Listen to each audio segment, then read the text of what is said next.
Genius क्या होते हैं? जीनियस जन्मजात नहीं होते, जीनियस बनते हैं, जीनियस बनाए जाते हैं। जीनियस को एक सेंटेंस या एक वर्ड में डिफाइन नहीं किया जा सकता।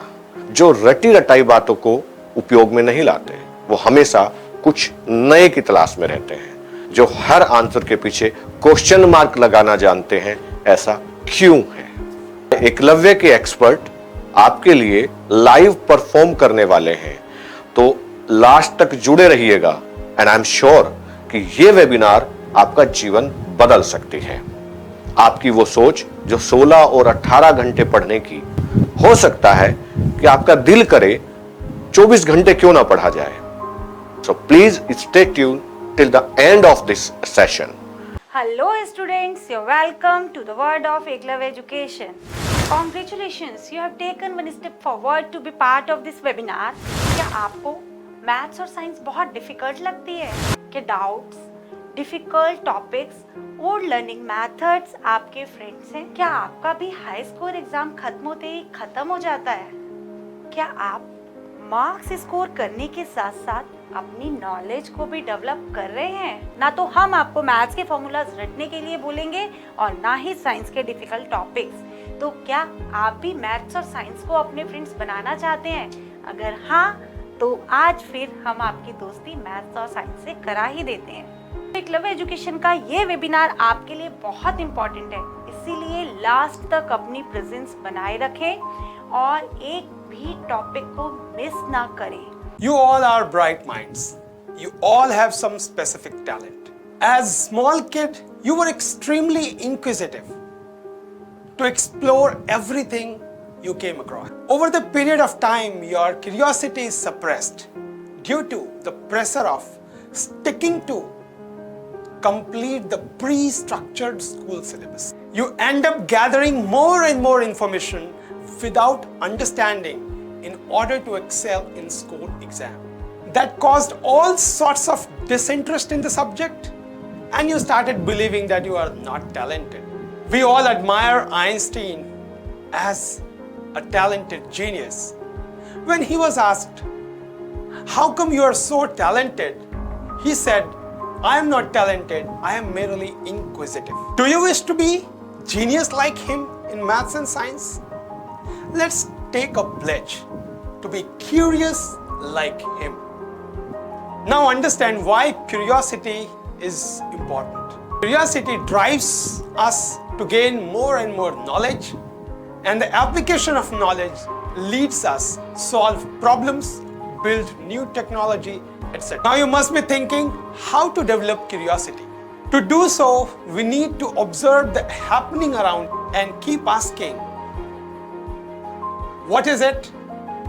How it works? Why it works? When it works? Where it works? When you keep asking these questions, you will be right on the path to be excellent in learning and mastering anything. तो students, आज हम लोग बात करेंगे genius की। तो पहले जैसे कि हम लोग जानते हैं कि कहीं ना कहीं हमारे माइंड में इमेज बनी हुई एक जीनियस को लेके, आज हम लोग उसको एक स्टेप आगे लेके जाएंगे और देखते हैं कि हर एक लेटर जो वर्ड जीनियस बनाता है उसके पीछे क्या मीनिंग है। तो पहले लेटर है G. G stands for genius. जैसे कि हम सब लोग जानते ही हैं कि जो भी जीनियस इस प्लेनेट पे रहा है वो कहीं ना कहीं जनरस होता ही है। एग्जाम्पल के तौर पर हम लोग APJ अब्दुल कलाम को ले सकते हैं। उनका एक कोटेशन था, let us sacrifice our today so that our children can have a better tomorrow. इस कोटेशन में अपने आप में बहुत ही ज्यादा डीप मीनिंग है, जो कि है कि आज का वो अपना सैक्रिफाइस कर रहे हैं जस्ट बिकॉज जो हमारी यूथ है, जो नेशन का फेस होने वाला है, वो एक बेटर स्टेज पर आ सके। That shows the level of generosity. The next letter is E. E stands for effective intelligence. So what is effective intelligence? आइए देखते हैं। तो हम जानते ही हैं कि थ्योरेटिकल बुक्स को पढ़ने के बाद उसमें डीप रिसर्च करने के लिए हमें प्रैक्टिकल नॉलेज होनी जरूरी है। Effective intelligence is a part of practical knowledge, जहां पर आप काम को करने पे फोकस करते हो रादर देन कैसे हुआ। जैसे कि अगर मैं बात करूं मैथमेटिकल टर्म्स में, तो if you want effective intelligence, that is to exactly calculate how the work is done. Example, playground था, you got 400 metre playground, you got 10 rounds each day, तो आपने कितना किलोमीटर रन किया? If you can calculate it just देखकर, just सुनकर, that is effective intelligence rather than you need a formula to calculate the perimeter of a circle. N, letter N stands for new ideas. तो जैसे कि हम लोग जानते ही हैं, हर एक जीनियस की कैटेगरी में जाने के लिए एक नया आइडिया लेकर आए। आइंस्टाइन सर को देखते हैं तो हम लोग जानते ही हैं कि उन्होंने E = mc² से पूरा का पूरा एक नया इरा क्रिएट कर दिया। एक इतना बड़ा रिवॉल्यूशन आया और जिससे आज भी बहुत सारी पूरी की पूरी कंट्रीज पूरे के पूरे साल के लिए न्यूक्लियर रिएक्टर्स पे वर्क कर रही हैं। उसकी पूरी इलेक्ट्रिसिटी वहीं से आती है। तो वो एक आइडिया जो आपकी पूरी लाइफ बदल दे। Every genius has that unique and new idea and that's why they are called a genius. About the letter I, imagination और रियलिटी के बीच का डिस्टेंस को कम करने के लिए हर एक जीनियस वर्क करता है। तो जैसे कि हम लोग जानते हैं, हमारी इमेजिनेशन में कहीं ना कहीं हम लोग सोचते हैं कुछ काम करने के लिए, और ये होती है हमारी एक रियलिटी। इन दोनों के बीच में जो भी हमारा पाथ है, जितना भी हमारा डिस्टेंस है, उस पूरे को शॉर्टन करता है एक जीनियस। हमारी इमेजिनेशन थी कि हम लोग कुछ ऐसा क्रिएट करें जिससे पूरे के पूरे साल तक हमें एनर्जी की जरूरत ना पड़े। And Einstein sir did that just by his nuclear reactors. और कोई एग्जांपल भी ले सकते हैं तो अमेज़न का एग्जांपल ले सकते हैं, जो आज के टाइम पे वर्ल्ड रिचेस्ट मैन है, जेफ बेजोस। उन्होंने क्या किया था, हमारी इमेजिनेशन थी कि घर बैठे सारा सामान हमारे पास हो, और वो रियलिटी पर आ गया अमेज़न की वजह से। So that is how a genius is made, out of imagination to the reality. The next letter for word genius is U. U is a formula in itself, understand, analyse and act. या this is the formula for you. हर एक genius पहले समझता है, उसको analyse करता है और उसके बाद उसके ऊपर एक्ट करता है। यही एक क्वालिटी है जो उसको बाकी लोगों से अलग बनाती है। So our last letter is S and S stands for strong will to achieve. तो हम देखते ही हैं, हर जीनियस हमेशा एक स्ट्रॉन्ग विल के साथ यहाँ पर काम करता है and he achieves his goal due to that strong will. Failures are a part of your journey and if you can overcome then only you are a true genius. और यही difference है जो बाकी लोगों से आपको अलग करता है। तो ये सारी की सारी चीजें अगर हम कंक्लूड करें तो ये पूरी डेफिनेशन अगर हम समझें तो हमारी डेफिनेशन जो एक जीनियस को लेके थी, हम उससे एक स्टेप आगे निकल गए आज।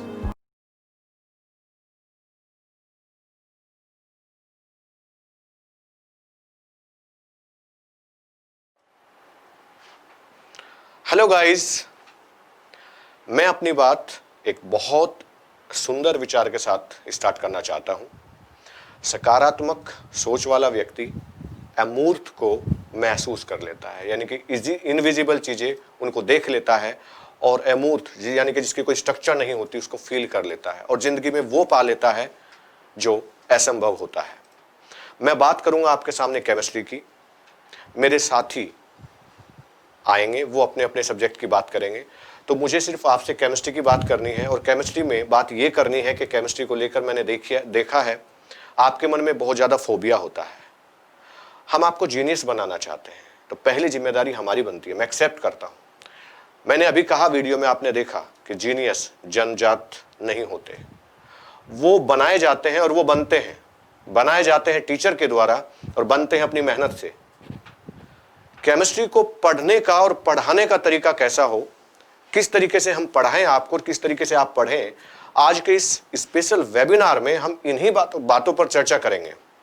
मेरे साथ जो भी बच्चे जुड़ते जा रहे हैं, आपकी बातों के जवाब भी दिए जाएंगे। आपके लिए अलग से वेबिनार के लास्ट में एक स्पेशल टाइम रखा गया है जहां पर आप अपने सवाल पूछ सकेंगे, आपके सवालों के जवाब दिए जाएंगे। And very important thing for you, we have something special, we have surprise for you. Webinar के लास्ट में आपके लिए एक सरप्राइज रखा हुआ है। तो मैं केमिस्ट्री की बात कर रहा था। केमिस्ट्री वो सब्जेक्ट नहीं है जो थ्योरी की तरीके से आपको पढ़ा दिया जाए, कॉपी में लिखवा दिया जाए और आप लिख लें और आप एक्सपर्ट बन जाएं। ऐसे तो आपके मन में फोबिया बनेगा ही।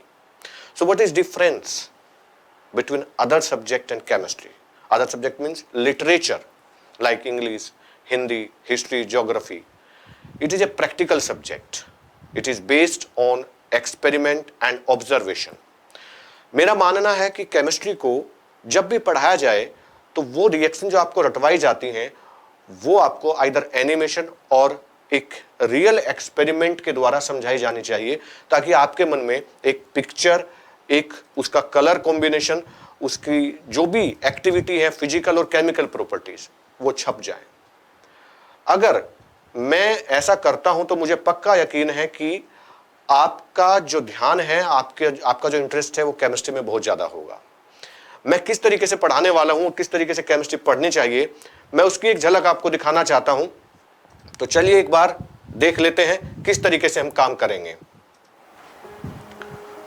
अगर मैं आपको एसिड और बेस के बारे में पढ़ाना चाहता हूं और मैंने पीएच पेपर या कुछ एक्सपेरिमेंट आपको नहीं बताए, तो फिर जीनियस पढ़ाई का कोई मतलब ही नहीं है। जीनियस टीचर भी होते हैं, जीनियस टीचिंग भी होती है। सिर्फ किताब पढ़ा देना जीनियस बनाने के लिए सफिशिएंट नहीं है, उनको दिखाना पड़ेगा, एक्सपेरिमेंट करके बताना पड़ेगा। मुझे अगर आपको एसिड बेस बताना है और मैंने लिटमस पेपर या पीएच पेपर के बारे में आपको नहीं बताया, तो फिर अन्याय है आपके साथ में। ये पीएच पेपर होता है छोटा सा, this is called pH paper, और ये इस कलर का होता है। इस तरीके से पीएच पेपर होते हैं, ठीक है। यहां से एक स्ट्रिप लेकर के इस पर आप किसी भी लिक्विड को, सब्सटेंस को टच करेंगे, it will change the colour, and with the help of colour you can identify the pH value of the substance. बहुत सारे बच्चे होते हैं जो लैब भी नहीं देख पाते, उनको जो केमिस्ट्री के एक्सपेरिमेंट होते हैं उनके बारे में पता ही नहीं होता कि ग्लास रोड कैसी होती है, कोनिकल फ्लास्क कैसे होते हैं, राउंड बॉटम फ्लास्क किस तरीके के होते हैं, बीकर क्या होते हैं, टेस्ट ट्यूब स्टैंड और टेस्ट ट्यूब कैसी होती है, कैसे एक्सपेरिमेंट किए जाते हैं,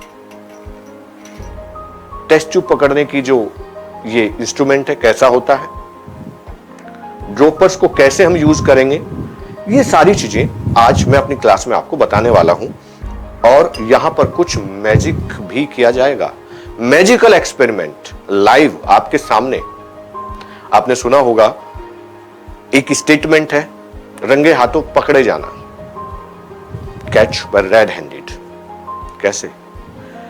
ये फिनोफ्थलीन पाउडर है, फिनोफ्थलीन पाउडर।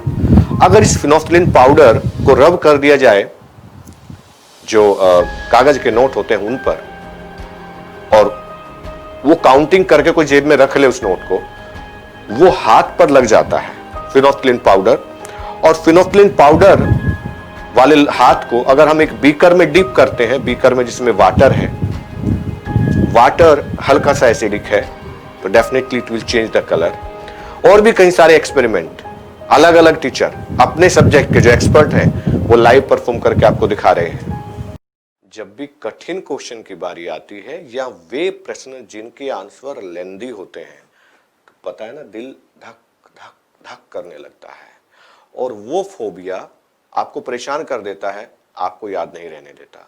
तो क्यों ना इस तरीके से पढ़ाया जाए कि चीजें इतनी आसान लगे कि उनको बार बार पढ़ने का दिल करे, और एक बार पढ़े याद हो जाए।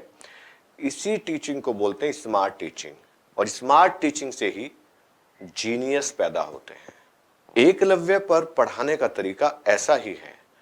मैं एक छोटा सा एग्जांपल आपको देना चाहता हूं। सपोज करिए मुझे आपको पीरियोडिक टेबल याद कराना है जिसमें 118 एलिमेंट होते हैं। आप सोचेंगे 30 एलिमेंट और उधर आप बात कर रहे हैं 118 एलिमेंट की।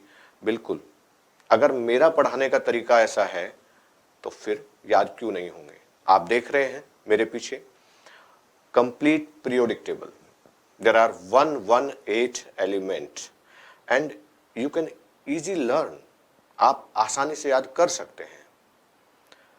फॉर एग्जाम्पल, आप पहले ग्रुप को देख रहे हैं।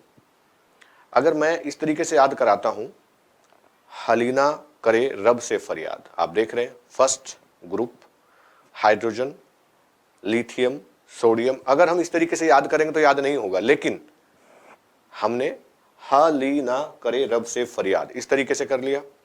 सेकंड ग्रुप को जो स्टार्ट होता है बेरिलियम से, मैग्नीशियम, बड़ा मुश्किल होगा याद करना, लेकिन हम कैसे याद करते हैं इसको, देखिए ग्रुप को, ये ग्रुप सेकंड, बेटा, मांगे, कार, सेंट्रो, बाप, राजी।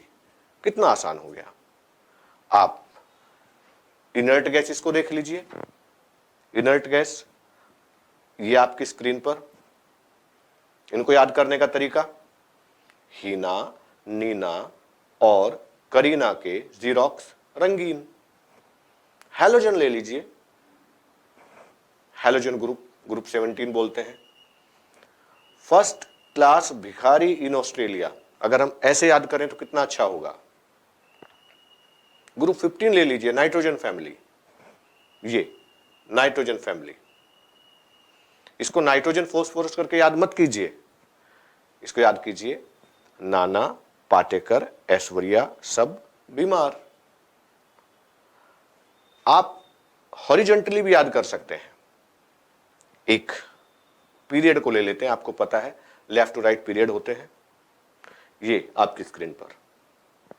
बड़ा मुश्किल होगा याद करना ऐसे, स्कैंडियम, टाइटेनियम, वेनेडियम, बड़ा मुश्किल है। लेकिन अगर मैं आपको एक स्टोरी सुनाता हूं, आप देखिए, सचिन तेंदुलकर ने वनडे क्रिकेट मैच में फिर कोई नई सेंचुरी जमाई। एटॉमिक नंबर याद रखना भी बेहद आसान हो जाएगा, वहां पर भी स्टोरी है, 2, 8, 18 ऐसे ऐड करके। तो I am giving just example कि अगर टीचर भी स्मार्ट तरीके से पढ़ाता है, नई टेक्नोलॉजी के साथ पढ़ाता है और नए तौर तरीके सिखाता है, तो फिर आप क्यों नहीं बन सकते। अगर हम बात करें एल्कली मेटल की, तो आप स्क्रीन पर देख रहे हैं 3 मेटल मैंने लिए हैं, लिथियम, सोडियम और पोटेशियम। लिथियम को जब हम काटते हैं तो बहुत मुश्किल होता है, सोडियम पीस आसानी से कट सकता है, और चूंकि तीनों बहुत रिएक्टिव मेटल हैं, तो जैसे वाटर के साथ आप इनकी रिएक्शन कराएंगे, आप देख रहे हैं experiment, it will produce heat, exothermic reaction and easily make hydroxide. Sodium बहुत ज़्यादा विग्रेसली रिएक्शन करता है। तो अगर मुझे अल्कली मेटल पढ़ाना है तो मैं इस तरीके से पढ़ाना पसंद करूंगा आपको। एक और एक्सपेरिमेंट आपके सामने मैं दिखाना चाहूँगा। KMnO4 में जैसे ही मैंने H2O2 ऐड किया, बहुत कॉम्प्लेक्स रिएक्शन है, याद नहीं हो पाएगी, लेकिन अगर मैंने विजुअलाइजेशन करके आपको याद करा दिया तो आप देख सकते हैं कि किस तरीके से उसमें से ऑक्सीजन रिलीज होती है और किस तरीके का कलरफुल सब्सटेंस बनता है।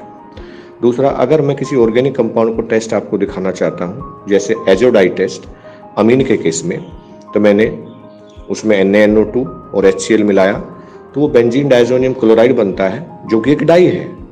और अगर उसमें बीटा नेफ्थोल डाल दिया जाए तो बीटा नेफ्थोल डालते ही एक बहुत अच्छी डाई बन करके आती है।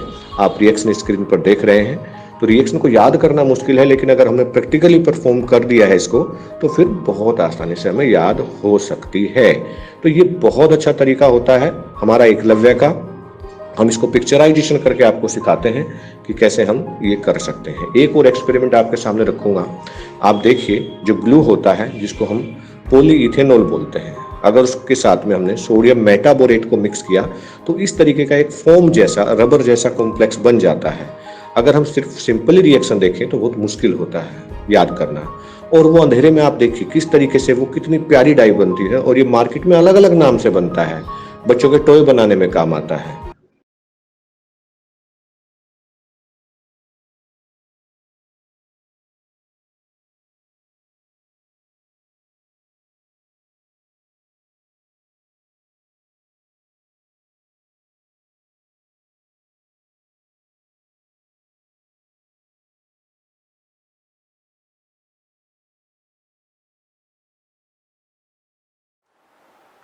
Hello everyone. Biology is a science. Evolution is a concept that makes biology unique. तो बायोलॉजी ऐसा सब्जेक्ट है जो बहुत ज़्यादा थ्योरेटिकल होने के साथ साथ आप लोगों को बहुत ज़्यादा रटना पड़ता है। तो आज हम बायोलॉजी को बहुत इंटरेस्टिंग वे में पढ़ने वाले हैं। क्या आप लोगों को पता है हम इंसान, आप और मैं, इस अर्थ पर कैसे आए? इतने सारे ऑर्गेनिज्म कैसे इस अर्थ पर इवॉल्व हुए? तो let's have a look.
Charles Darwin ने थ्योरी दी इवोल्यूशन की। उस थ्योरी को कहा गया नेचुरल सिलेक्शन। नेचुरल सिलेक्शन है क्या?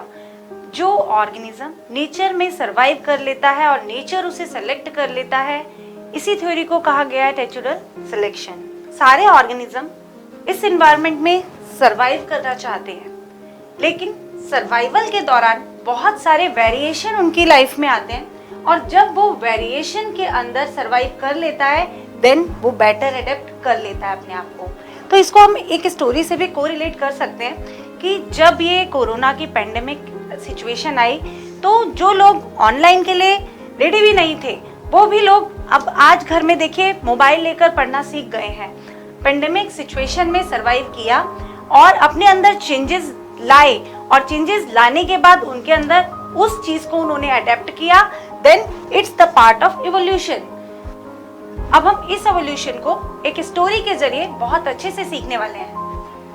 Now human evolved, his name is Jack. Prehistoric man Jack evolved. उसके पीछे एक बड़ा जानवर पड़ गया है और उसे खूब भागना पड़ गया। अब जैक का ग्लूकोज लेवल डाउन हो गया है and he is hungry now. अब इतना हंग्री है कि वो सोच रहा है कि अब मुझे क्या करना चाहिए। हंग्री होने के बाद जैक ने उठा लिया कि अब तो मुझे हंटिंग पर जाना है, कुछ तो करना पड़ेगा, मुझे कहीं से खाना खाना है। तो उसने वो अब रेडी टू हंट, और अब जैक को पता नहीं, ही इज वेरी कंफ्यूज, वो बहुत ज्यादा कंफ्यूज है कि क्या रॉ मीट भी मुझे अच्छा लगेगा, क्या मैं उसे खा पाऊंगा।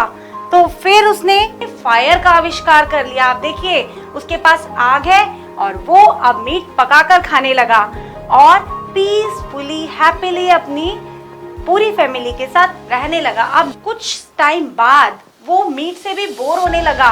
देखो हम लोगों की आदत है, ह्यूमन बीइंग्स बहुत जल्दी किसी चीज से बोर हो जाते हैं। कुछ नया कुछ हमारी लाइफ में कुछ नया होना चाहिए, तो उसके लिए क्यूरियोसिटी, इसको हम बोल सकते हैं क्यूरियोसिटी। जब तक हम अपनी लाइफ में क्यूरियोसिटी को नहीं रखेंगे, अगर जैक अपनी लाइफ में क्यूरियोसिटी को नहीं रखता तो वो इतनी तरक्की ना कर पाता।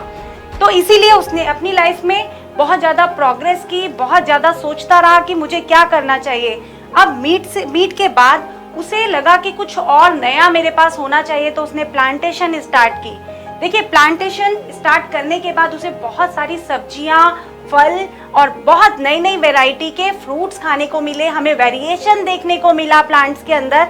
आप देख सकते हैं ना कि एक गुलाब का फूल, अगर हम रोज फ्लावर की बात करें तो कितनी वेरिएंट क्वालिटीज हैं उसके अंदर।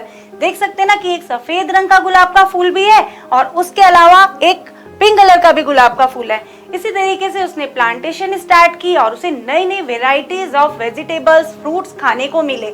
अब जैक को क्या चाहिए? अब जैक के पास कुछ, उसे लगा कि अब कुछ और नया होना चाहिए। उसके अंदर क्यूरियोसिटी बढ़ती गई, जैसे जैसे इन्वेंशन होती गई क्यूरियोसिटी और बढ़ती गई। कि अब भाई आप कह रहे टेक्निकल बच्चे, तो इसीलिए आप जैक को अपने साथ रिलेट कर ही नहीं पा रहे हो, तो अब जैक आपके लिए कुछ इन्वेंट कर रहा है कि भाई आपको अपने साथ रिलेट कर पाए। तो इसके लिए जैक ने एक कंप्यूटर इन्वेंट किया और अब ये ढूंढ रहा है प्लग, और इसके बाद ये अब इसमें अपना फेसबुक अकाउंट लॉग इन कर रहा है। जैक अब रेडी है अपना फेसबुक अकाउंट लॉग इन करने के लिए। ये पूरी स्टोरी है जैक की, जो दी है हमारे सफेद दाढ़ी वाले बाबा डार्विन ने।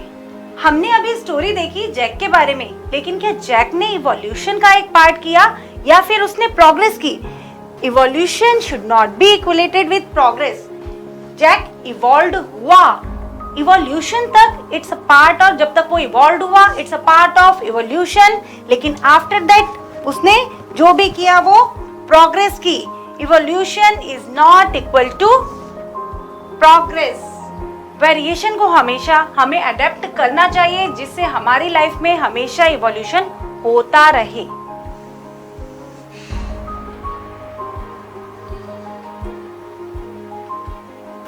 Think different, be different.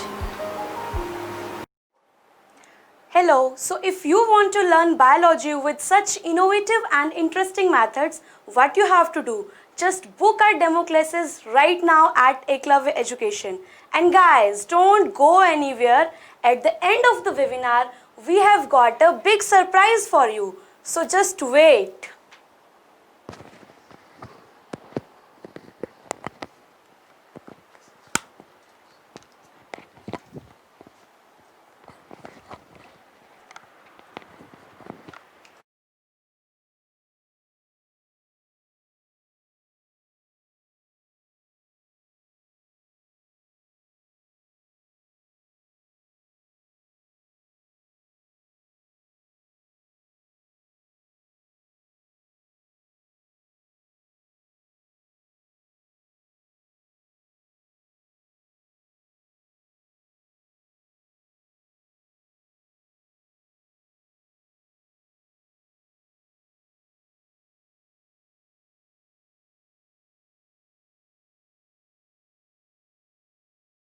Hello students, physics आपको कॉम्प्लिकेटेड लगता है? और अगर कॉम्प्लिकेटेड लगता है तो सबसे पहले ये जानने की कोशिश करते हैं फिजिक्स कॉम्प्लिकेटेड क्यों लगता है। आपने एग्जाम पास करने के लिए बहुत सारे इंफॉर्मेशन का ओवरलोड माइंड पर दिया और उसको बिना मीनिंगफुल इंटरप्रिटेशन की आप क्या कर रहे हो, उसको ओवरलोड कर दिया और उसकी स्ट्रेस की वजह से आपको कॉम्प्लिकेटेड लगता है। आपको क्या करने की ज़रूरत है? आपको सबसे पहले अपने जो भी फिनोमेनास होते हैं आसपास उनकी ऑब्जर्वेशन करनी है और ऑब्जर्वेशन के बाद आपको यह पूछना है कि ऐसा क्यों हो रहा है। अगर आप ऐसे क्वेश्चंस पूछते हैं और उसको समझने की कोशिश करते हैं कि कौन से लॉज उस फिनोमेना के पीछे हैं, तो आपको बहुत आसानी से समझ आएगा और जब आप समझ पाएंगे तो आपकी परफॉर्मेंस बहुत अच्छी हो सकती है। एक्चुअली एक मिथ है, एक बहुत बड़ी मिथ है। हम जब लर्निंग पर फोकस करते हैं तो हमें लगता है कि हाई स्कोर हमारा पीछे रह जाएगा, हम हाई स्कोर नहीं कर पाएंगे। ये बहुत ही अलग है फैक्ट से। फैक्ट क्या है कि अगर आप सब्जेक्ट को अच्छे से लर्न करते हैं तो आपके स्कोर करने के चांसेस बहुत बढ़ जाते हैं। आपको एक छोटा सा काम यह करना होता है कि सब्जेक्ट की लर्निंग के बाद आपको एग्जाम के जो भी फॉर्मेट हैं, एग्जामिनर के एक्सपेक्टेशन को मीट करने के लिए थोड़ी सी एफर्ट लगानी होती है और फिर आप इस तरह से हाई स्कोर भी कर पाते हैं। तो अब हम ये समझने की कोशिश करते हैं कि अगर हमें मास्टर करना है फिजिक्स को तो कैसे करें। तो इसके लिए सबसे पहले आज जो मैं टॉपिक लेने वाला हूं उसके लिए आपको देखना है एक बार न्यूटन्स लॉ। न्यूटन्स लॉ आप जानते हैं, आपको कहीं ना कहीं न्यूटन लॉ आपने पढ़ा है, लेकिन आपने क्या पढ़ा? आपने बुक में पढ़ा है। आज हम लोग क्या करेंगे? एक्सपीरियंस करते हैं। एक ऐसा हमारे पास न्यूटन क्रैडल है, उसको देखकर हम लोग ये पता लगाएंगे कि उसमें वो लॉज जो हैं कैसे हैं और न्यूटन लॉ कैसे बहुत ही फंडामेंटल लॉ है और कैसे बाकी की अंडरस्टैंडिंग के लिए वो बेसिस है। अगर हम एनर्जी की बात करते हैं, चाहे मोमेंटम की बात करते हैं, कैसे न्यूटन लॉ से जुड़ा हुआ है, तो इस क्रैडल के जरिए हम इन बातों को अच्छे से समझ पाएंगे। आइए चलते हैं क्रैडल की तरफ।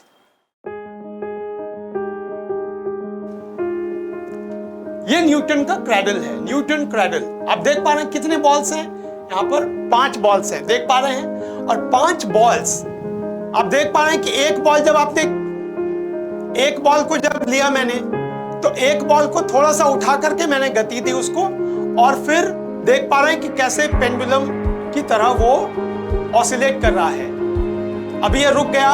अब फिर मैंने 2 बॉल्स लिए, उन 2 बॉल्स को इकट्ठा छोड़ा। अब वो पूरे 2 बॉल्स की जो एनर्जी है वो ट्रांसफर जब की जाएगी तो क्या होगा? 2 बॉल्स दूसरी तरफ आप देख पा रहे हैं, 2 बॉल्स वो पेंडुलम ऑसिलेट कर रहे हैं। अब हम आगे बढ़ते हैं और एक और बार देखते हैं कि एक बॉल करने पर एक ही बॉल दूसरी तरफ, एक तरफ की हमने एक बॉल उठाया, दूसरी तरफ ये देखो, फिर से देखो इसे, एक बॉल हमने उठाया, दूसरी तरफ भी एक ही बॉल ऑसिलेट कर रहा है। ऐसा क्यों है? ऐसा इसलिए है कि यहां पर कंजर्वेशन ऑफ एनर्जी भी हो रही है। जितनी एनर्जी हमने पहले बॉल को दी है उतनी ही एनर्जी लास्ट वाले बॉल तक पहुंची है। और यहां पर अगर हम न्यूटन्स लॉ को समझने की कोशिश करेंगे, ये भी देखा आपने जब ये क्रैडल्स स्टेशनरी थे, सारे जब स्टेशनरी थे तो हमने क्या किया? फोर्स नहीं लगाया था और वो स्टेशनरी थे। जब हमने उसको एक बॉल को उठाया और फिर 2 बॉल को उठाया, जितने भी हम उठाते चले जा रहे हैं उसके बाद उसमें मोशन आ रहा है। तो न्यूटन्स का सेकंड लॉ भी हमारे समझ में आया, फर्स्ट लॉ भी समझ में आया, तीसरा लॉ भी समझ में आया। अब हम लोग एक और टॉपिक लेते हैं और ये समझने की कोशिश करते हैं माइकल फैराडे के लॉ को। माइकल फैराडे कभी स्कूल नहीं गए और स्कूल नहीं गए और फिर भी इतनी कैसे उनके अंदर ये चीज़ें आई? उनकी एक आदत थी थिंकिंग की, बहुत बढ़िया तरीके से वो कोई भी चीज़ जो भी उनके मस्तिष्क में आती थी वो नोट करते थे और एक्सपेरिमेंट करते रहते थे, ऑब्जर्वेशन करते रहते थे। अगर ऐसा है तो क्यों है, उसको उन्होंने लिख लिया। अब हम लोग उनके लॉ जो है उस लॉ को समझते हैं। माइकल फैराडे के लॉ इलेक्ट्रोमैग्नेटिक इंडक्शन, और उस लॉ के जरिए ही हम लोग इलेक्ट्रिक जनरेटर और बाकी चीजें देखते हैं। अब आप ये देखिए कि माइकल फैराडे के लॉ के पीछे जो ऑब्जर्वेशन है, जो एक्सपेरिमेंट है, वो क्या है, ये देखिए। अब आप देख पा रहे हैं यहां पर मैंने क्या लिया हुआ है, 3 लूप्स हैं। एक में एक ही टर्न का लूप है, दूसरे में 10 टर्न का लूप है, तीसरे में 100 टर्न्स हैं। और ये किससे जुड़ा हुआ है? एमीटर से जुड़ा हुआ है। हमने एक मैग्नेट लिया, बार मैग्नेट, और बार मैग्नेट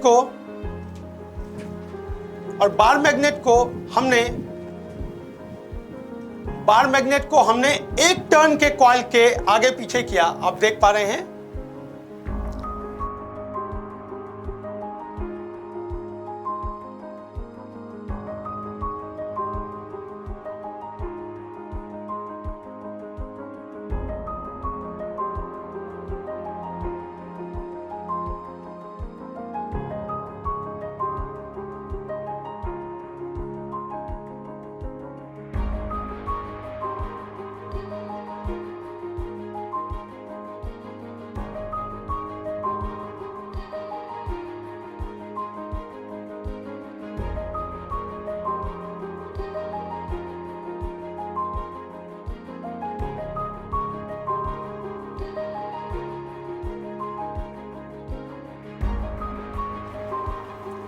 आप क्या देख रहे हैं, पहले वाले लूप में कम टर्न्स थे और दूसरे वाले में ज्यादा टर्न्स थे, तो डिफ्लेक्शन किसमें ज्यादा हो रहा है आप ये भी देख पा रहे हैं।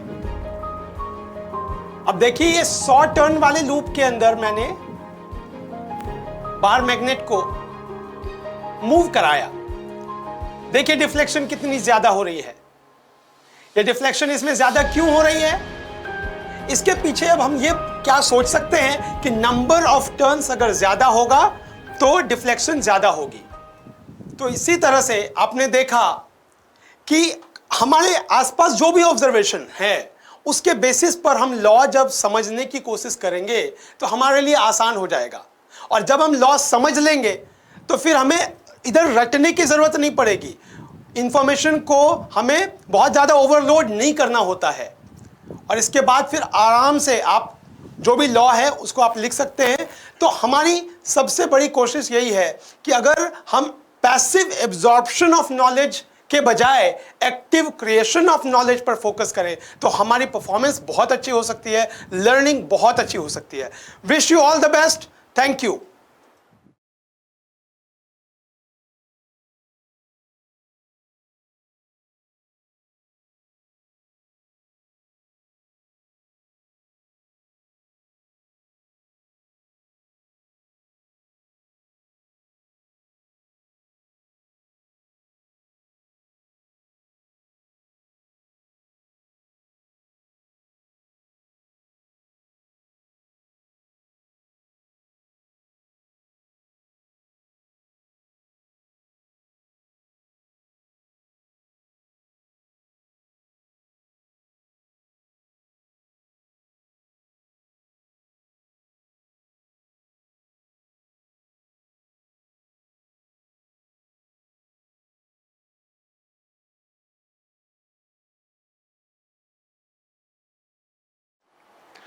तो अब हम लोग आए हैं मैथमेटिक्स पे, एक नई दुनिया में, साइंस की तरफ से आए हैं।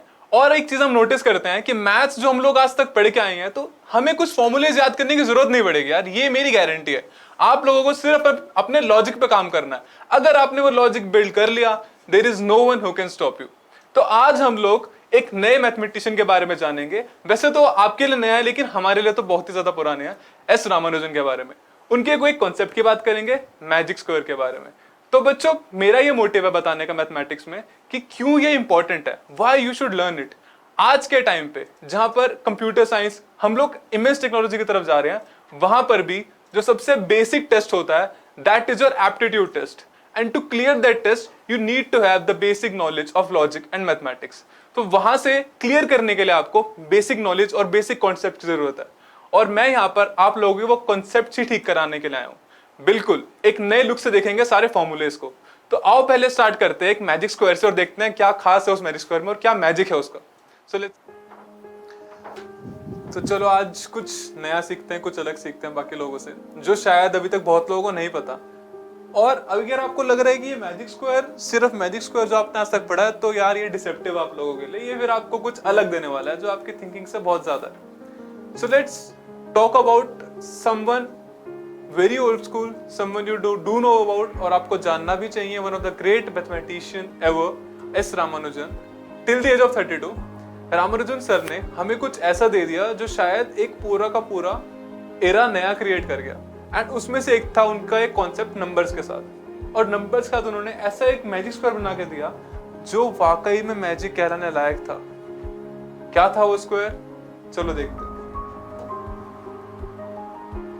ये वो स्क्वायर है। इसमें से क्या खास बात है? पहली चीज, रोज का सम करके देखते हैं, और ये 139 नंबर इसमें ढूंढना पड़ेगा अपने को। We have to find out this 139। 139 को कैसे ढूंढना है? Let's do plus plus plus. As soon as you plus पूरी की रो का sum 139, again 88, 79, 25, again 139. So you see each row has the sum 139. Interesting? No, okay. Maybe not interesting yet, क्योंकि ये लोग आपको पता है। चलो ठीक है, क्या बड़ी बात थी, रो में कन्वर्ट कर दिया, फाइन। कॉलम पे आते, find out the sum of columns. 88, 22, 10, 90, पूरा सम 139, again 139, 139, 139. Check yourself, no doubts. Interesting. Rows and columns का मैंने इसको सबने देखा हुआ है, अब तक इंटरेस्टिंग नहीं लगा। Okay, let's talk about next level. Take out the corner points, this corner point, this corner point, this corner point and this corner point. Sum up 98, 120, 139. Interesting? Not yet? Fine. Let's talk about next level thinking. This was Ramanujan's magic square. Adjacent, opposite. Opposite. 12, 18, 86, 23. Sums up to be 98, 18 plus 23, 139. Again, these things, 139. थोड़ा सा interest आ रहा है कि क्या लगता है उनके magic square में। अभी खत्म नहीं हुआ है, आगे देखो। Again inner square, this inner square, again the sum comes out to be 89 plus 9, 98, and then 17 and 24 sums up to be 139. और यही नहीं खत्म होता, वापस देखो, divided into 4 squares, the sum of each and every square is 139. The 4 number you take किसी भी relation से, the sum comes out to be 139. Interesting तो है, सर ने इतना बड़ा क्रिएशन किया, बट रूट कॉज क्या था यहाँ का? इसका पूरा रूट कॉज क्या था? उनका इस धरती पर पैदा होना, the born date 22 December 1887. And where you can find out this date of birth? दिमाग लगाओ, the very first row of this magic square. Now this is interesting. 22 December 1887. And here comes the magic square from one of the most inspiring mathematician ever, S. Ramanujan. जो उनका vision था वो next level था numbers के साथ. He can play with numbers. Even in his last time when he was in a taxi, that was in 1919. जो उनके co-worker थे उनके साथ थे उस टाइम पे, एंड उन्होंने एक टैक्सी ली. They went in that taxi और टैक्सी का नंबर था 1729. Again a different concept Ramanujan sir gave us. This is what 1729 is the number of the taxi. Just उस जिसमें बैठे वो नंबर था. And the co-worker just ऐसे कहता कि 1729 looks very dull number to me. There is nothing interesting in that number. तो Ramanujan sir again interrupted him and told him that this was his final words for the number. And what are this? It is a very interesting number. Smallest number expressible as the sum of two cubes in two different ways. Obviously यार हम सबको ये बात समझ नहीं आई होगी. चलो समझते हैं इसको क्या कहना चाह रहे थे यहाँ पर सर ये बोलना चाह रहे थे कि ये स्मॉलेस्ट नंबर एक्सप्रेसिबल है. स्मॉलेस्ट नंबर जो दो तरीकों से अलग अलग दो नंबर्स को अगर हम क्यूब करते हैं तो ये स्मॉलेस्ट एक्सप्रेसिबल नंबर है. प्रूफ, ये रहा proof. The two smallest number जिनका क्यूब अगर आप लोगे जो सेम आ रहा है, सेम आंसर आ रहा है इनके एडिशन पे, you can do it yourself. Same 729 plus 1000 1729. Do it yourself. Do this yourself. This is 1728 1 plus. Smallest number जिनके क्यूब सेम है और इनके एडिशन में, ये एक सबसे छोटा एक्सप्रेसिबल नंबर था. तो जिस टैक्सी में वो बैठे थे उन्होंने उस टैक्सी से भी एक नया कॉन्सेप्ट बना दिया मैथमेटिक्स का.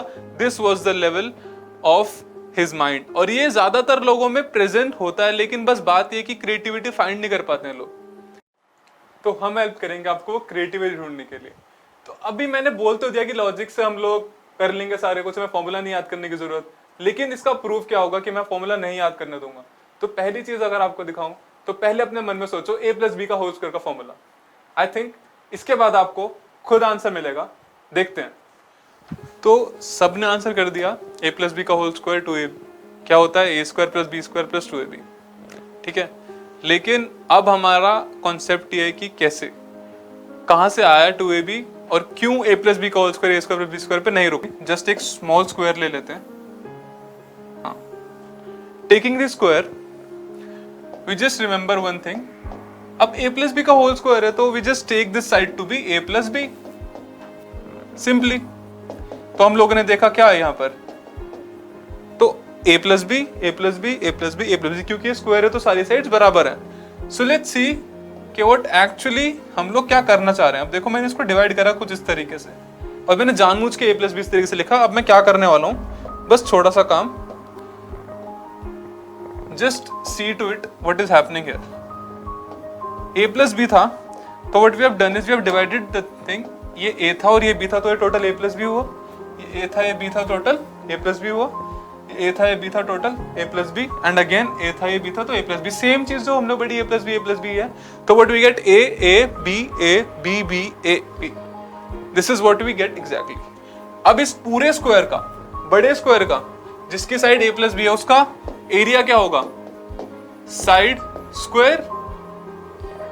This is side and this is square. अब बड़े स्क्वायर के लिए दूसरे तरीके से निकालते हैं क्योंकि अंदर कुछ पिक्चर्स हैं, अंदर कुछ इमेजेस हैं, उनको देखते हैं.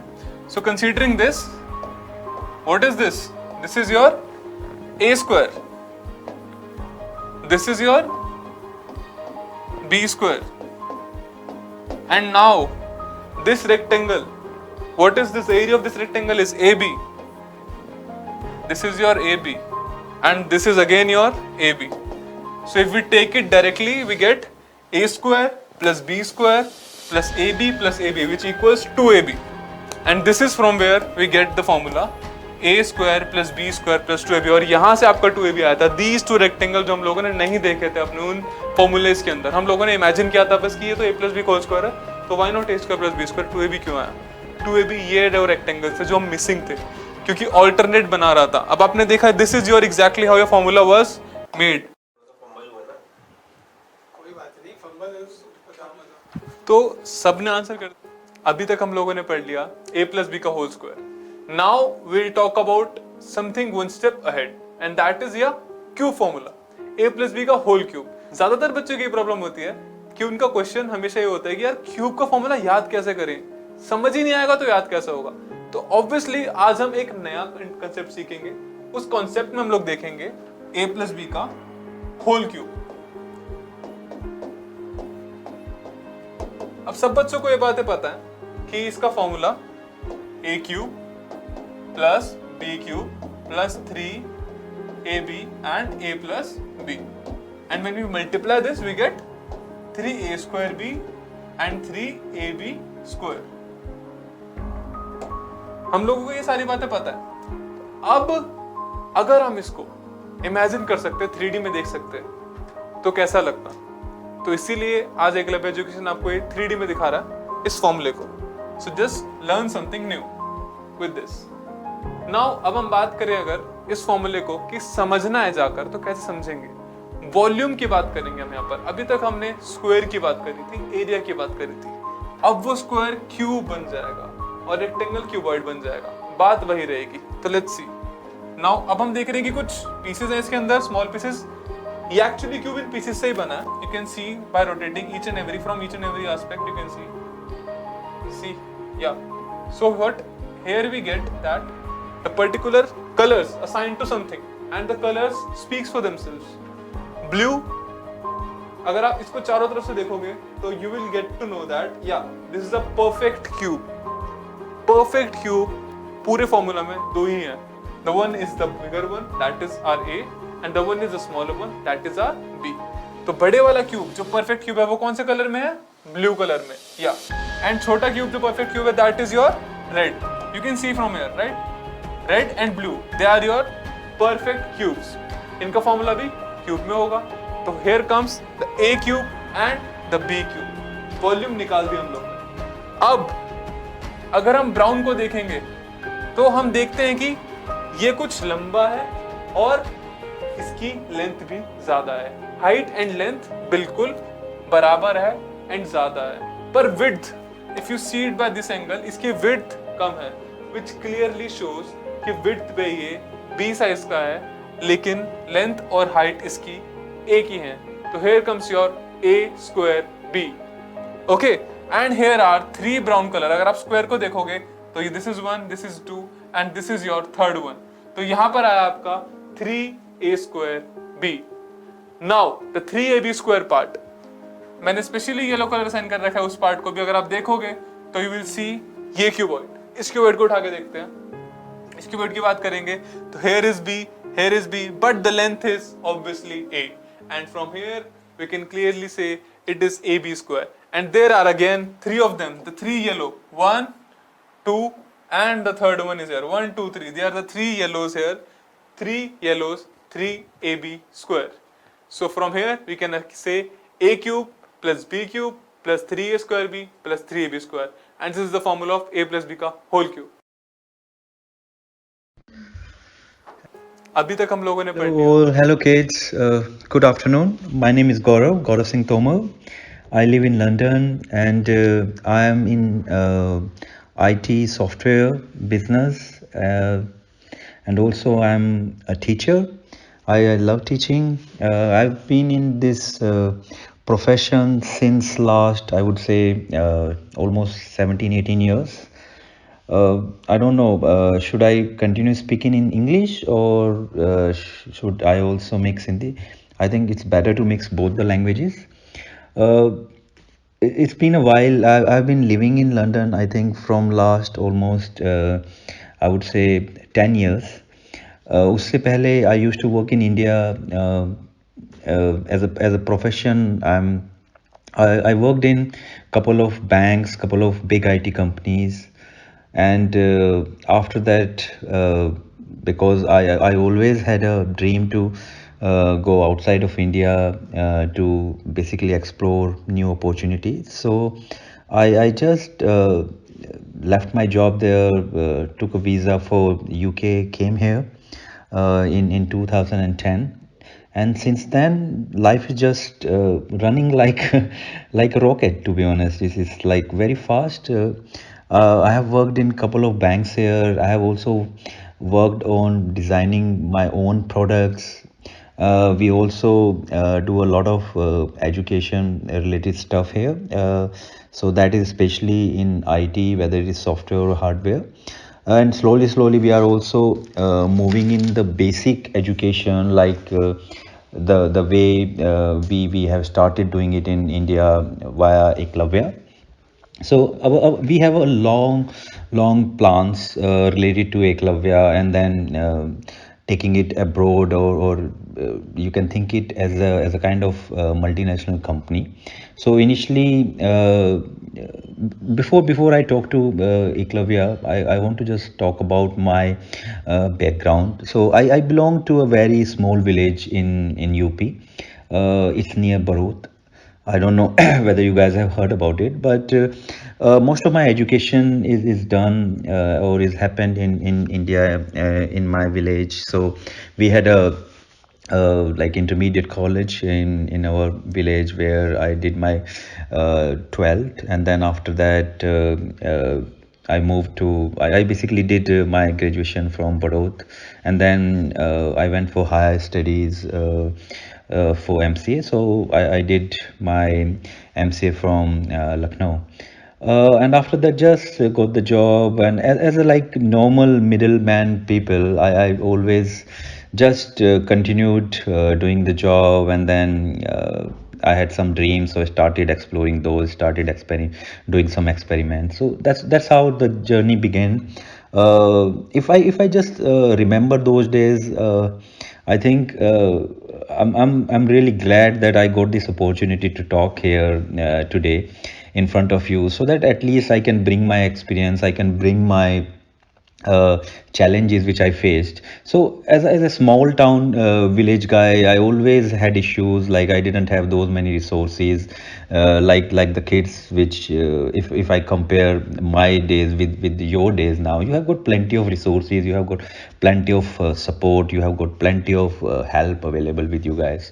But we didn't have that much, and other than that, because I belonged to a farmer family, I also used to help my father and my family to basically do the farming. So that was another like a diversion factor where I used to spend a lot of time just to try my dad, my father, in the farming. So yeah, but again, because I always wanted to do something good in life, so I kept my focus on my studies. I always tried to find out time to do the study, and the only one, like, there are a couple of things I wanted to bring in front of you here.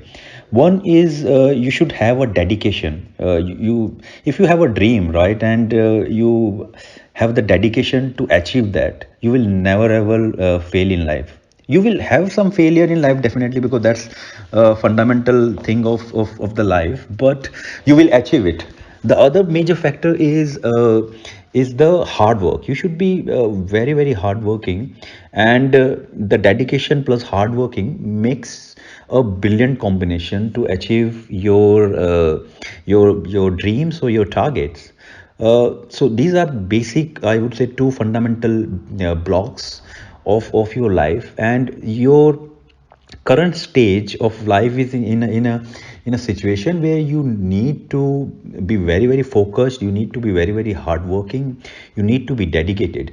So here another very important factor is the time management, like how you manage your time daily to achieve your dream. So when you talk about the dream, there are like short-term dreams, there are long-term dreams. So short-term dreams is like, giving you one example here. I'm year, let's say I'm in 10th or I'm in 12th, right? So to get good scoring, you need to do a lot of study, right? So that is a short-term dream where you are focusing on getting good marks, getting good grades in your exams. But the long-term dream is like, I want to become a scientist, right? So I want to become a physician, or I want to become a doctor. So these are long-term dreams, and again, these are, when you talk about the dreams, normally you categorize the dreams in 1 year, 5 year, 10 year, and then 20 years, something like that. So that's I always work with. I have got short-term dreams, long-term dream, etc. So to keep you motivated, you always need to put special attention to the short term dreams, because that motivates you a lot. Giving you one example is like, when I was in I think I was in 10th, so I had a dream like, I need to just get the extension, because I was doing it in the UP board. So we had a concept of extension where, if you get more than, I think, 80 or 85% of mark in that particular subject, it used to be seen as a very, very proud moment. So I had an extension, I think, in 3 subjects. So that was my dream, and that kept me motivated, because I got so much good marking in 10th that helped me a lot in 12th, as well as in graduation, and then in my masters. So that's a very, very motivational factor you need to focus on.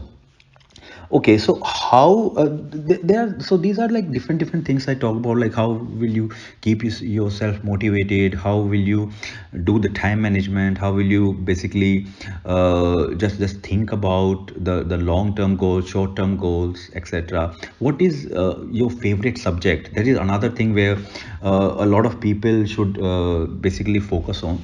So I basically, if I consider myself, my favorite subject was maths all the time. I loved maths. I loved biology.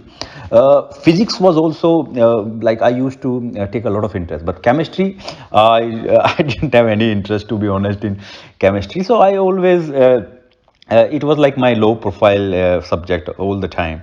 And in graduation, that's the reason I did not go for chemistry. I took physics, maths, these combinations, because these were my favorite subjects. So you also will have similar interests in subjects, and it's good indirectly or directly, because the more you like the subjects, the more you have the interest in the studies. And if you have the interest in the studies, you basically do the time management, you dedicate yourself to explore that. And this is very good, because if you have special interest, or if you love to read or do some things in a dedicated subject, you can basically choose the career in that.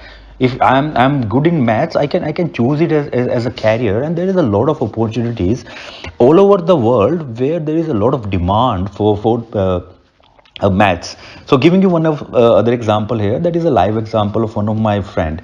So he was very, very good in chemistry, right? And we did ninth, I think we were together from ninth up to graduation.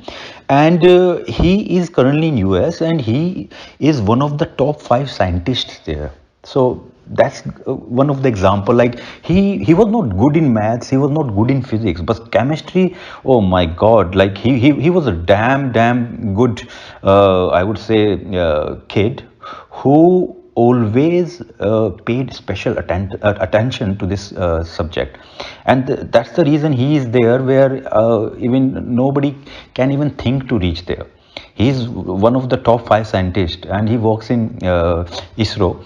And that is a amazing designation which he achieved today. And that's a proud moment, and that's keep your I would say that make your family also proud, because these are the moments where which makes you special for everyone else which are around surrounding you. So that's very important, that you if you have a special interest in the subjects, then you can choose the career accordingly. Other than that, the reason, let me just talk about the webinar which we are currently doing.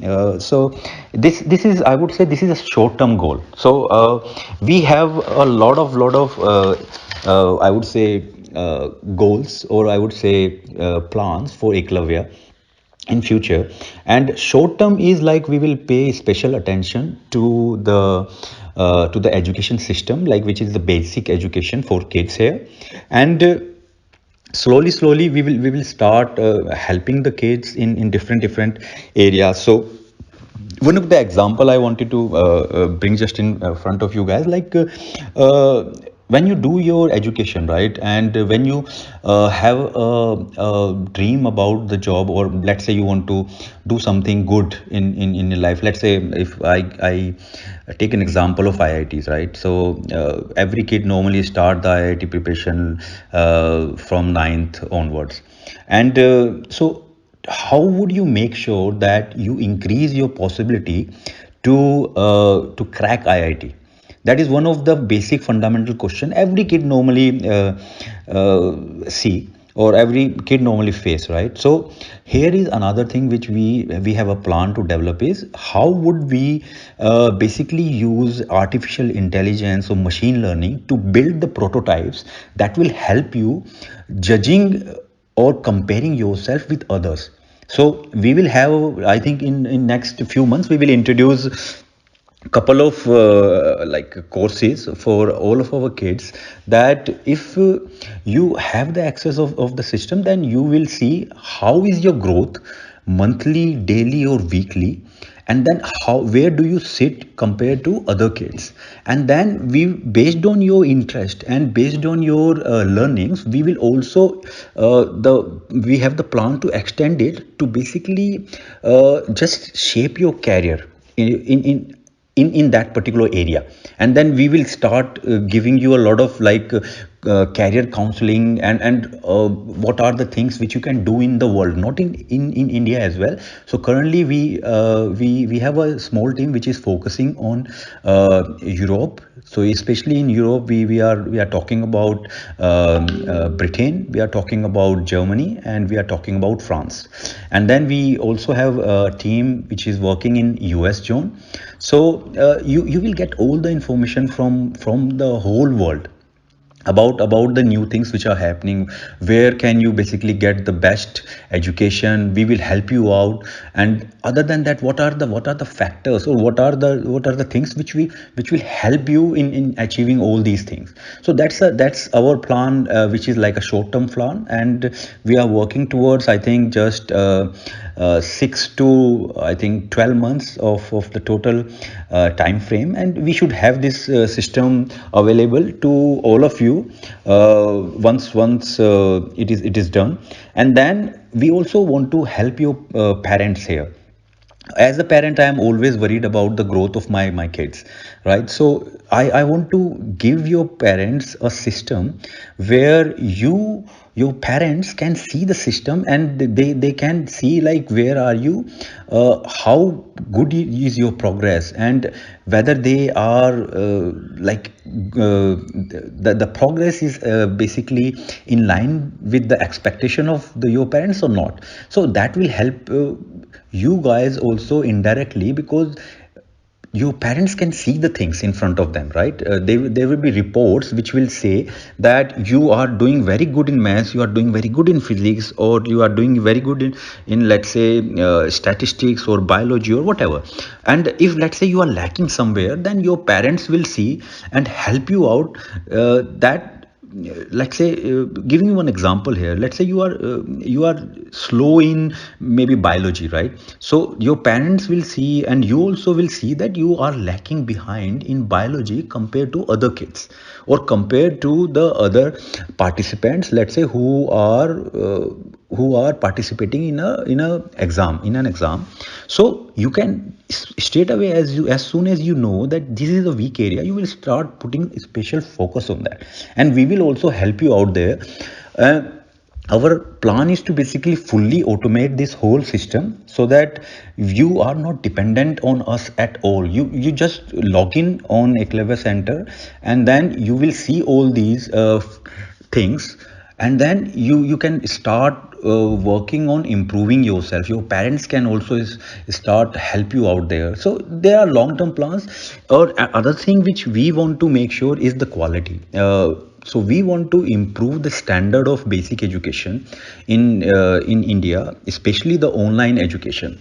We see and I have been going through a lot of videos where we talk about the education system, but again, that is not systematic, that is not up to the standard. If I compare that with the other countries like UK, like US, like Germany, we need to bring the quality, and that is our long term goal, that we now focus on these basic things and then start improving the quality of the online education, and so that we can produce the good talented kids like all these other countries are producing. And that will make you competitive if you just compare with the other kids in around the world.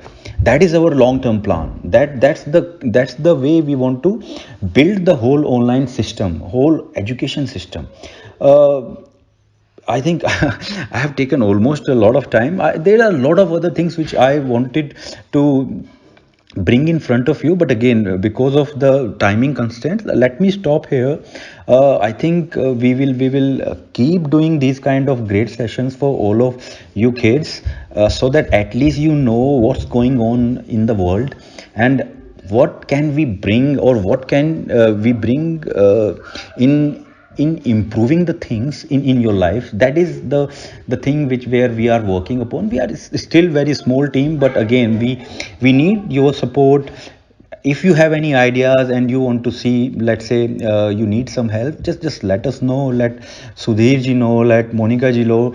We will make sure that yes, we will work on that. And Hey, so finally it's time to wind up this wonderful session. So today we have learnt a lot of new things. कुछ जो हमको पता नहीं थी और कुछ पता थी लेकिन किसी दूसरे पर्सपेक्टिव से.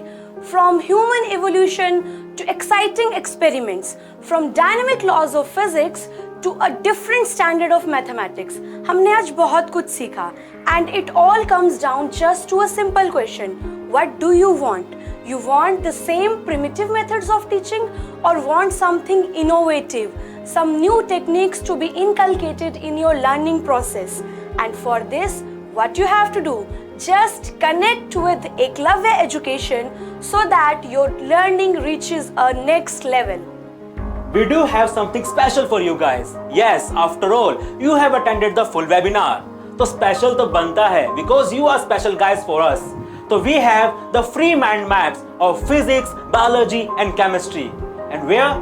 Yes, you have to visit our website, that is eklavyaCenter.com. So hurry up. Teamwork makes the dream work. So we work here as a team to make your dreams come true. Education is the only ladder to gather fruits from the trees of knowledge, not the fruit itself. Eklavya is a well-developed platform with qualified professionals and innovative techniques of explaining the concept. We are very thankful to everyone for being so patient, and hopefully this session was a fruitful session for you all. I hope आप सबने इस session से कुछ नया सीखा होगा. See you at Eklavya Education. Hello guys, again आपका दोबारा से स्वागत है. We are here now for your doubt, the team of Eklavya. तो अगर आपको कोई डाउट है तो प्लीज़ आप कमेंट करके पूछ सकते हैं, and we are here for reply. आपके जो डाउट है उनको शॉर्ट आउट कर सकें एकलव्य की टीम. We are here. हम केवल कुछ संख्या में हैं आपके लिए. तो अभी हमारे साथ कई बच्चे जुड़े हुए हैं और पूरे देश से जुड़े हुए हैं. वैष्णवी गुप्ता हैं, दीपक कपूर हैं, अजय मेहर हैं, अभी तोमर हैं. फेसबुक पर भी बहुत सारे फ्रेंड हैं जो जुड़े हुए हैं. कुश कुमार हैं, बहुत सारे लोग. जो भी क्वेरीज हैं आप पूछ सकते हैं हमसे. बिल्कुल. Regarding your subject, regarding your preparation, कुछ भी आपको साइंस या मैथ्स को लेकर आप जीनियस बनना चाहते हैं. आज का हमारा जो ये पूरा वेबिनार था इसी चीज़ को लेकर था कि आप लोग साइंस और मैथ्स में कैसे जीनियस बन सकते हैं. तो आप लोग इसी से रिलेटेड अपने क्वेश्चंस कर सकते हैं. साइंस और मैथ्स के सारे एक्सपर्ट्स आपके सामने हैं. अगर आपको लर्निंग में भी कोई डिफ़िकल्टी आती है वो भी हमसे आप शेयर कर सकते हैं. हम लोग आपको उसके लिए भी सॉल्यूशंस प्रोवाइड कराएंगे. एकलव्य एजुकेशन जो अपने कुछ चेंजेस कर रहा है, जैसे आज की तारीख में मैं ये कहूँ कि नई टेक्नोलॉजी, नया ज़माना, और मेरे हिसाब से जो पढ़ाने का एक पुराना जो ढर्रा होता था उससे बाहर निकलने की ज़रूरत है. और हमने तैयारी कर ली है, काफ़ी समय से हम वो कर भी रहे हैं. अब जो पढ़ाने का तरीका मैं जो समझता हूँ कि पिक्चराइजेशन साथ में हो, 3D एनिमेशन आपको मिले, वो सारा कुछ इस प्लेटफॉर्म से आपको प्रोवाइड किया जाएगा. आपके सीखने का नज़रिया बदलेगा. हमारा सीखने का बदल चुका है. एंड डेफिनेटली सिर्फ आप पर बर्डन नहीं है कि आप जीनियस बने, आप बहुत अच्छे बने, आपके कंधों पर जिम्मेदारी हो. आप एक बात की कल्पना कीजिए, आप अकेले नहीं हैं. अगर डॉक्टर APJ अब्दुल कलाम एक बात सोच के चलते कि मैं तो अकेला हूँ, तो शायद आज भारत मिसाइल और परमाणु के क्षेत्र में पूरी दुनिया से पीछे होता. वो अकेले बंदे थे जिन्होंने कुछ नया करने का सोचा, इतना बड़ा ड्रीम उन्होंने सोचा जिनकी बदौलत आज पूरे भारतवासी हम गर्व करते हैं और बहुत सारी टेक्नोलॉजी हमारे पास में है। अभी पूछ रहे हैं कि क्लास की टाइमिंग क्या है। क्लास की टाइमिंग के लिए आपको हमारे जो बीच में डेमो के लिए आपके पास नंबर आ रहा है उस पर कॉल करके आप अपनी क्लास के अकॉर्डिंग टाइमिंग ले सकते हैं। इसके अलावा आयुषी मिश्रा पूछ रही हैं कि क्लास मुझे मैथ समझ में नहीं आती है, तो मैथ्स के फॉर्मूला और क्वेश्चंस कैसे सॉल्व करें, तो मैथ्स के स्पेशलिस्ट आपको जवाब देंगे। तो स्टूडेंट्स आपको डेमो क्लास में आना पड़ेगा इस जवाब के लिए, and I tell you in that demo class कि आपको क्यों फॉर्मूला नहीं याद करने पड़ेंगे और कैसे मैं आपको बिना फॉर्मूला रटे सारे क्वेश्चंस के आंसर्स करने सिखाऊंगा। Thank you very much. और भी आपके कोई डाउट हैं, क्वेरीज हैं, आप पूछ सकते हैं। मैं बता रहा था आपको कि अगर डॉक्टर अब्दुल कलाम, एपीजे अब्दुल कलाम साहब ना होते, या फिर इसरो के जो वैज्ञानिक डॉक्टर होमी जहांगीर भाभा, उन्होंने ऐसा कोई ड्रीम ना लिया होता, तो आप में से भी कुछ लोग ऐसे हो सकते हैं। अपना जो एक टारगेट है वो इतना बड़ा लेकर के चलिए। उन्होंने कहा है कि डॉक्टर एपीजे अब्दुल कलाम ने, टॉप इज़ ऑलवेज वैकेंट। आप कितनी भी मंजिल बिल्डिंग बना लीजिए, छत हमेशा खाली रहती है जो आपको इनवाइट करती है, आइए एक मंजिल और सही। छोटा टारगेट कभी मत रखिए, टारगेट इतना बड़ा रखिए कि जीवन में जो पूरा होने वाला ना हो। आप केवल अपने गांव, अपने शहर, अपने ज़िले, अपने प्रदेश, अपने देश की नहीं सोचिए, पूरे ब्रह्मांड की सोचिए, पूरे ह्यूमैनिटी के लिए कुछ करें, इस तरीके की सोचिए। और मैं एक बात और कहूँगा, कल टीचर डे पर मैंने एक बात कही थी कि हम जॉब मांगने वाले नहीं बनाना चाहते, हम जॉब देने वाला बनाना चाहते हैं। एजुकेशन सिस्टम जो हम लॉन्च कर रहे हैं उसमें यही होगा कि आप हुनरमंद बनेंगे और जॉब देंगे, तब जाकर के आप देश के लिए कुछ कर पाएंगे। सर बिल्कुल। आमतौर पर हम क्या करते हैं, हम ये पूछते हैं कि हमें क्या मिला। ठीक है, अगर हम लोग इस प्रश्न को थोड़ा फ्लिप करें, दूसरा क्वेश्चन पूछें कि हमने क्या दिया। अगर हम खुद से ये क्वेश्चन पूछें, how I want to be remembered as, तो मुझे लगता है कि ये बहुत बड़ा ड्राइव होगा किसी भी स्टूडेंट के लिए, किसी भी लर्नर के लिए, कि वो बड़े आराम से कोई भी चीज़ जो भी उसके फील्ड ऑफ इंटरेस्ट का है उसमें एक बड़ा कंट्रीब्यूशन दे सकता है। आपको पता ही है, अब्दुल कलाम की बात कही सुधीर सर ने, और मुझे लगता है कि अब्दुल कलाम जी ने भी यही बात पूछा होगा कि मेरे देश में मिसाइल नहीं है, मैं किसी और पर डिपेंडेंट, हमारी कंट्री अगर किसी और पर डिपेंडेंट है, तो क्यों ना हम ऐसा करें कि हम अपने देश में ही मिसाइल बनाएं। और वहीं से उनको पूरी ड्राइव मिली, और आप जानते हैं कि वो मिसाइल मैन के नाम से जाने जाते हैं। तो इसी तरह से आप भी क्वेश्चन पूछें, खुद से ये क्वेश्चन पूछें, how I want to be remembered as. अभी दीपक कपूर पूछ रहे हैं, how can we manage the fear of physics. Sir आगे के लिए फियर ऑफ फिजिक्स के लिए आप सबसे पहले, मैं यही कहना चाहूँगा, आप सबसे पहले जो भी मेमोराइज करने की आपकी जो टेंडेंसी है उसको पहले रोक दें। और दूसरी बात ये देखनी है कि जो भी लॉज आपको सीखने हैं उसको आप देखें कि उससे रिलेटेड जो डे टू डे लाइफ में जो भी फिनोमेना है वो क्या हैं, वहाँ से सीखने की कोशिश करें। जैसे कि आपने अभी देखा सेशन में, हमने देखा था न्यूटन क्रैडल, वहाँ पर उस लॉ को इस तरह से ब्लाइंडली आप माइंड को ओवरबर्डन ना करें, ब्लाइंडली उसको रिटेन करने की कोशिश ना करें। आप समझें, क्वेश्चन पूछें कि इसमें क्या है ऐसा जो मैं मेरे लिए समझना ज़रूरी है, मैं इसको कैसे रिटेन कर सकता हूँ। ये पता है, मेमोराइज करने की ज़रूरत नहीं पड़ती, आप एक्सपीरियंस अगर करेंगे हमेशा आप रिटेन कर पाएंगे। बहुत सारी चीज़ें आपने, जब आप अपने छोटे बच्चे जब आप थे और अब आप एक लेवल पर आ गए हैं, एक आपकी अब एज जो बनी है वो एक्सपीरियंसेस के बेसिस पर है। आप बहुत सारी चीज़ें आपने एक्सपीरियंस की हैं, जो भी चीज़ें आपने क्लास दूसरी तीसरी में भी पढ़ी होंगी वो भी आपको बहुत सारी चीज़ें याद हैं, लेकिन वो सारी चीज़ें ज़्यादा याद हैं जिसको आपने एक्सपीरियंस किया। ब्लाइंड रिटेंशन की तरफ नहीं, आपने एक्सपीरियंशियल लर्निंग पर फोकस किया। फिजिक्स का फियर बिल्कुल ख़त्म हो जाएगा। आप ये समझ लो, मुझे बुक हटा करके फील्ड में देखनी है कि कैसे करना है मुझे, ये है क्या। आप एक्सपीरियंस करो, जितने ज़्यादा आप एक्सपीरियंस करोगे, डे टू डे लाइफ से रिलेट करोगे, आराम से आप रिटेन कर पाओगे। और मैं गारंटी देता हूँ कि आपकी परफॉर्मेंस भी बहुत अच्छी होगी। बहुत बहुत धन्यवाद। अजय मेहर पूछ रहे हैं, sir when you start the 10th course regularly, I am reading 11th, okay. इसके बारे में और दो चीज़ें जो हैं मोनिका मैम आपको इन्फॉर्मेशन देंगी। एक आपके लिए बहुत अच्छा सरप्राइज भी है, कहाँ है, क्या है, कैसा है, उसके बारे में भी मैं कहूँगा मैम ज़रा बताएं बच्चों को। कुछ चीज़ें आपको मिल रही हैं। फिर उसके बाद में मेहर का डाउट है कि 10th का रेगुलर कोर्स कब से स्टार्ट कर रहे हैं, और दूसरा ये वैष्णवी गुप्ता, आपके पास हमारा ये नंबर होगा, व्हाट्सएप नंबर आप देख सकती हैं और ये हमारे स्क्रीन पे नंबर शो हो रहा है, आप इस पे कॉल करके पूरी इन्फॉर्मेशन ले सकते हैं। और इसके अलावा जितने भी बच्चों ने हमें लाइव आज देखा है वेबिनार में, वो सब बच्चों को हमारी वेबसाइट www.eklavya.center.com पर बहुत सारे जो भी चैप्टर्स हैं उनके नोट्स फ्री ऑफ कॉस्ट आपको दिए जा रहे हैं, वहां जाकर आप डाउनलोड कर सकते हैं। उसके अलावा वहां पर बहुत सारे क्वेश्चन पेपर्स भी हैं जिन्हें आप सॉल्व कर सकते हैं। एक अभी जो माइंड मैप बच्चों के लिए है वो वही नोट्स, जो बहुत सारे चैप्टर्स के नोट्स हैं आप लोगों के लिए, आप वहां से उनको डाउनलोड कर सकते हैं। आज का जो पूरा सेशन था वो मैथ्स और साइंस को लेकर था। जो भी बच्चे आज हमें देख रहे हैं, अगर कोई भी जितने भी बच्चे जो डेमो क्लासेस को बुक करना चाहते हैं, वो नीचे दिए हुए नंबर पर कॉल करके बुक कर सकते हैं। Thank you very much for watching us. Thank you very much, bye.